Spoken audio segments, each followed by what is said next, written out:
So dalam semua negara yang aku ceritakan tadi, ada 2 negara yang aku pergi dalam keadaan konflik.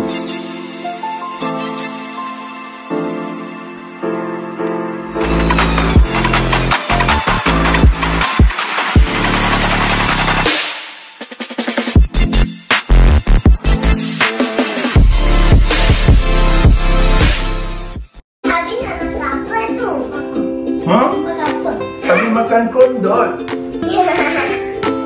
Kondot dan nasi memang sedap. Anda nak cuba?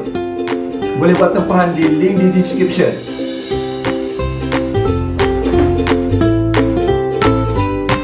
Assalamualaikum, selamat sejahtera. Aku Fakir Tokai. Welcome to my channel. Kita sembang santai cerita tentang tentera. Tak lama dulu aku pernah buat satu video tentang tentera ni boleh bawa kau mengelilingi dunia.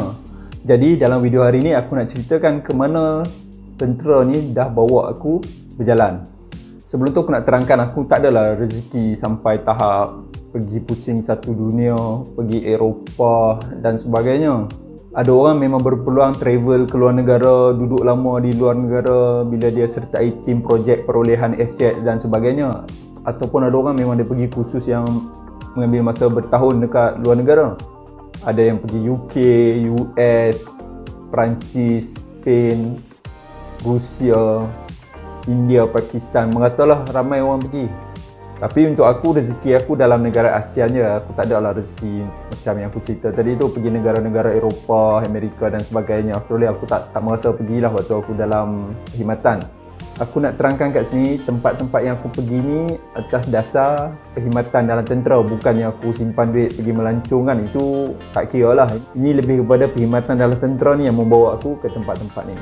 Okey, yang pertama sekali, sebagai kadet tentera laut, perkara paling best sekali adalah bila kau jadi kadet tentera laut ni, waktu latihan kau ditempatkan di kapal-kapal TLDM.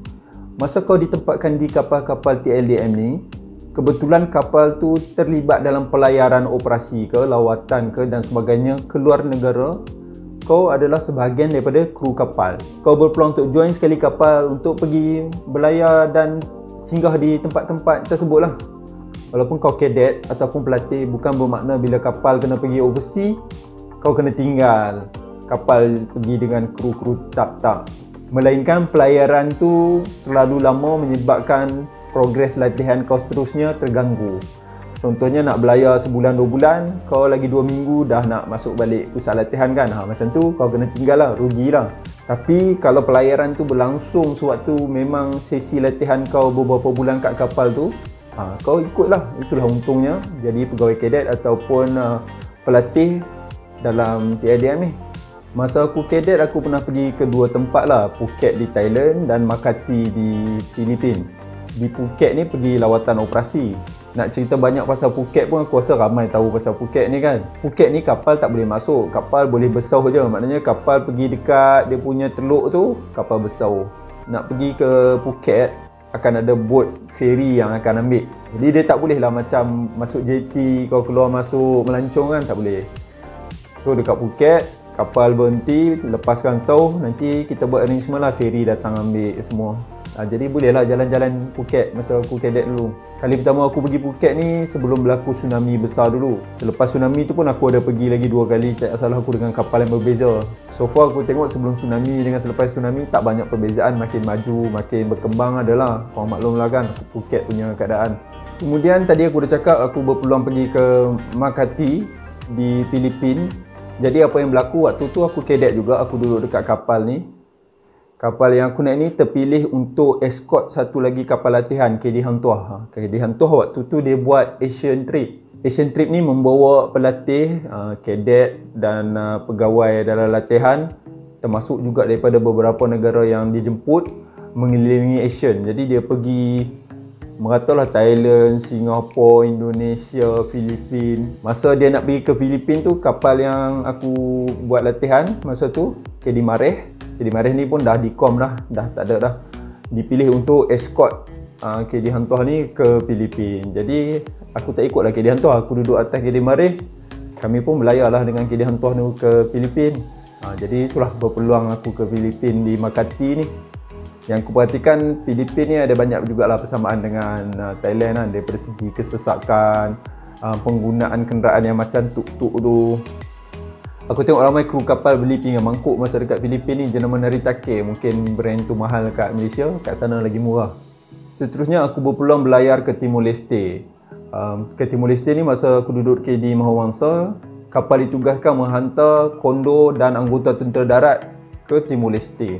Macam aku pernah cerita sebelum ni, KD Mahawangsa ni dia besar, perut kapal dia tu boleh masuk kereta kebal. Jadi pelayaran kali tu kami bawa beberapa biji kondo, penuh dalam tank deck tu bersama dia punya kru lah, askar Melayu, mechanized, penuh. Dia orang pasang lah dia orang punya capoi yang boleh buka tu kan. Pelayaran ke sana pun agak lama, hampir 2 minggu tak salah aku. Kemudian kapal pun duduk sana sebulan lebih.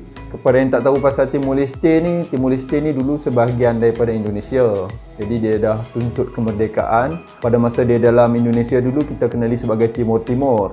Jadi sebagai negara yang baru merdeka, dia banyak kekacauan lah. Kebetulan ada satu pemberontakan berlaku, kerajaan dia minta bantuan daripada Malaysia.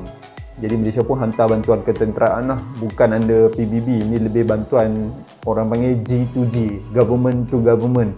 Jadi sempatlah duduk sana sebulan. Timor Leste ni negara yang mundur. Tak seperti yang aku cerita pergi Phuket dengan Makati tu memang ada peluang untuk melawat.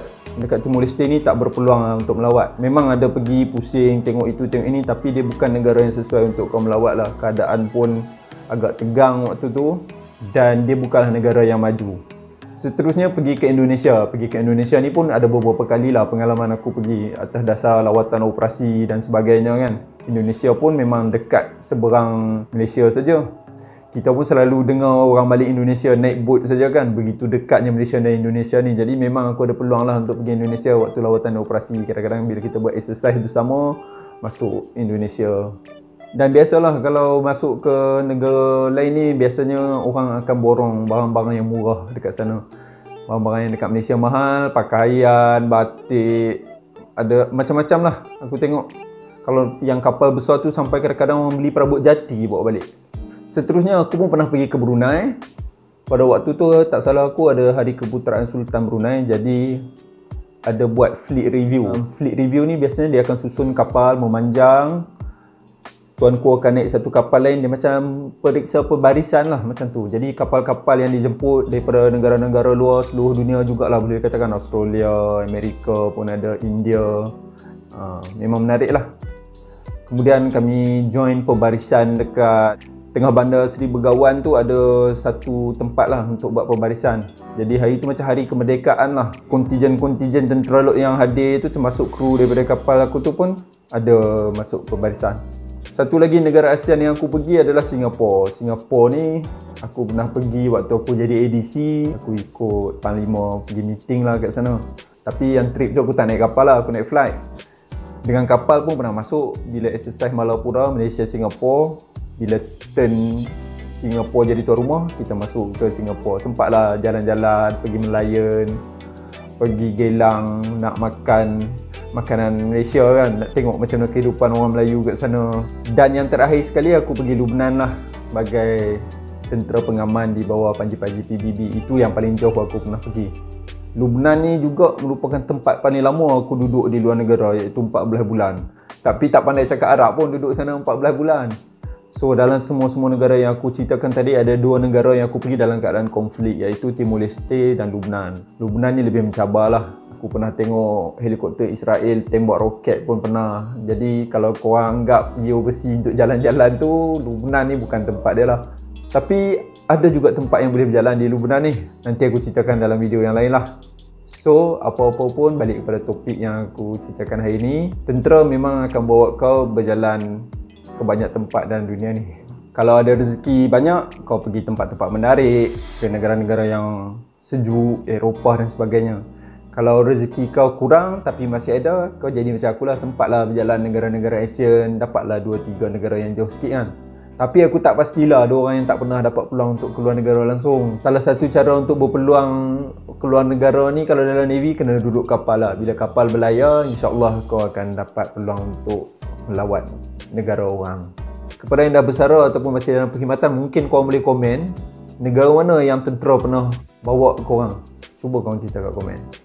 Jadi sampai di sini saja video aku untuk kali ini. Kepada yang minat konten ketenteraan, korang boleh subscribe. Kita jumpa lagi di video akan datang. Aku Fakin Tokai. Terima kasih. Assalamualaikum.